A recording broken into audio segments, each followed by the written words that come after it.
আজকে বাটা মশলার ঝামেলা ছাড়াই করব বাটার রেসিপি। চলো করা যাক। এদিকে কড়া গরম হয়ে গেছে, কড়াতে আমি দিয়ে দেব তেল। তেলটা গরম হতে হতে এদিকে আমি মাছগুলো ধুয়ে নিয়েছি। এবার মাছের মধ্যে দিয়ে দেব নুন আর হলুদ দিয়ে মাছটাকে ভালো করে মাখিয়ে নেব। এবার বাটা মাছগুলোকে ভালো করে নুন হলুদ মাখিয়ে নেব। তেলটা গরম হয়ে গেছে, এবার আমি এই তেলের মধ্যে দিয়ে দেবো কিছুটা বড়ি। বড়িগুলো ভালো করে ভেজে নেব। এবার আমি মাছগুলোকে ভেজে নেব। এবার এই মাছগুলোকে ভালো করে ভেজে নেওয়া যাক। চলো, মাছগুলো সব ভাজা হয়ে গেছে, এবার মাছগুলো আমি তুলে নেব।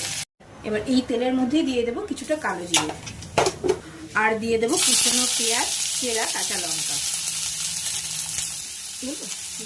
এবার এইটাকে হালকা একটু ভেজে আমি দিয়ে দেবো আগে থেকে কেটে রাখা সবজি। এবার দিয়ে দেবো নুন আর হলুদ দিয়ে এটাকে আমি ভালোভাবে ভেজে নেব। এবার এর মধ্যে দিয়ে দেবো একটুখানি আদা আর একটুখানি রসুন, যেটা আমি বসমিতে ঘষে রেখেছিলাম। এটাকে দিয়ে এটা ভালো করে কষিয়ে নেব। এবার দিয়ে দেবো একটু জিরের গুঁড়ো, দিয়ে একটু নেড়ে চেড়েই দিয়ে দেবো জল।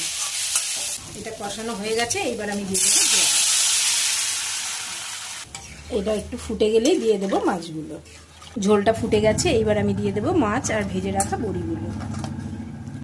এই দেখো ফ্রেন্ডস, আমার তৈরি বাটা মশলার ঝামেলা ছাড়া বাটার রেসিপি। এইভাবে তোমরা বাড়িতে ট্রাই করো, আশা করি তোমাদের খুব ভালো লাগবে।